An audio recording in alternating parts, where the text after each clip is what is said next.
গোৱালপাৰাত ৰাভা স্বায়ত্তশাসিত নিৰ্বাচনী সভাত অসম মন্ত্ৰী জলসিঞ্চন মন্ত্ৰী অশোক সিংঘালে যি সাম্প্ৰদায়িক মন্তব্য আগবঢ়াইছে তাক আমি ঘৃণা কৰিছোঁ, গৰিহণা দিছোঁ।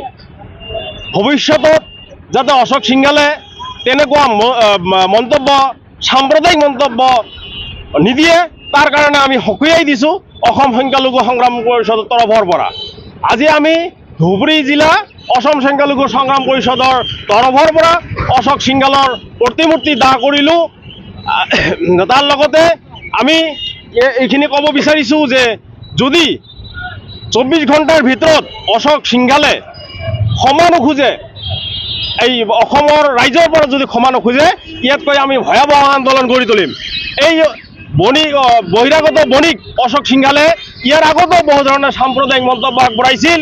তেওঁ মাজে মাজে অসমত শান্তিৰ অসমখনত অশান্তি কৰাৰ কাৰণে বিভিন্ন ধৰণৰ বিতৰ্কিত মন্তব্য আগবঢ়াই। আমি সকীয়াই দিছোঁ যাতে তেনেকুৱা মন্তব্য ভৱিষ্যতত আগ নবঢ়ায়, তাৰ কাৰণে আমি সকীয়াই দিছোঁ অসম সংখ্যালঘু সংগ্ৰাম পৰিষদৰ তৰফৰ পৰা। হয়, আজি আমি অসম সংখ্যালঘু সংগ্ৰাম পৰিষদ ধুবুৰী জিলা সমিতিয়ে বিলাসীপাৰা গান্ধী চকত এক প্ৰতিবাদী কাৰ্যসূচী আমি ৰূপায়ণ কৰিলোঁ। আমাৰ জলসিঞ্চন বিভাগৰ মন্ত্ৰী অশোক সিংঘালে যি আমাৰ সাম্প্ৰদায়িক মন্তব্য আগবঢ়াইছে, আমাৰ মুছলমান দাড়ি টুপি লৈ পেলাই ৰাজনীতি আৰম্ভ কৰিছে, এইটো লৈ আমি প্ৰতিলিপি মূৰ্তি দাহ আমি বিলাসীপাৰা গান্ধী চকত কৰিলোঁ। আমি এটা কথা সকীয়াই দিছোঁ, আপুনি আমাৰ মুছলমানক লৈ মুছলমান দাড়ি টুপি লৈ আপুনি ৰাজনীতি নকৰিব। ইয়াতকৈ ভয়াৱহ আন্দোলন গঢ়ি তুলিব লাগে। আপুনি ৰাজসভাত ক্ষমা খোজক।